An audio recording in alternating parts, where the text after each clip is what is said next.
if you go to McDonald's, anywhere in the world, you will find French fries, or chips, as you call them, and you will find that they're always made from the same potato, the russet Burbank potato. This is a potato from America that's unusually long and difficult to grow, but that's what they want, because when you're McDonald's, you like those red boxes with a little bouquet of very long chips. It looks really good. And so they insist that all their potatoes be russet Burbanks, and they further insist that they have no blemishes at all. There's a very common defect of russet Burbank potatoes called net necrosis. And you've seen potatoes with a little brown line sometimes, or spots that come through it. Well, McDonald's won't buy them if your potatoes have that.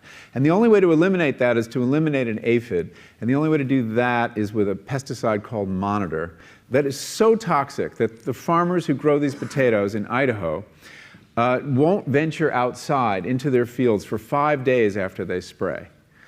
And then when they harvest their potatoes, they have to put them in these atmosphere-controlled sheds the size of a football stadium because they're not edible for 6 weeks. They have to off-gas all the chemicals in them. So you see, the desire for a certain kind of chip leads to a certain kind of agriculture. But the other thing on the health side, when I started learning about nutrition, about which, by the way, much less is known than you might think, that the scientific understanding of nutrition is still very primitive.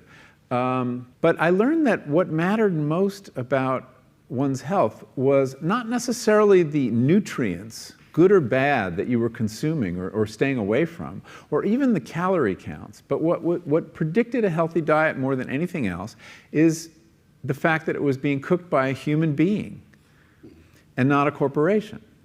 Corporations cook very differently than people do. They use vast amounts of salt, fat, and sugar, much more than you would ever use in your own cooking.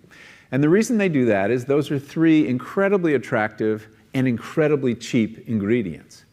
And when they're layered properly, as in a chip or various pastries and forms of junk food, they're incredibly addictive. And in fact, people in the industry, they don't talk about addiction in the food industry, even though they traffic in addiction. They talk about craveability. It's the same thing. And snackability is another term they use, which is a lovely word.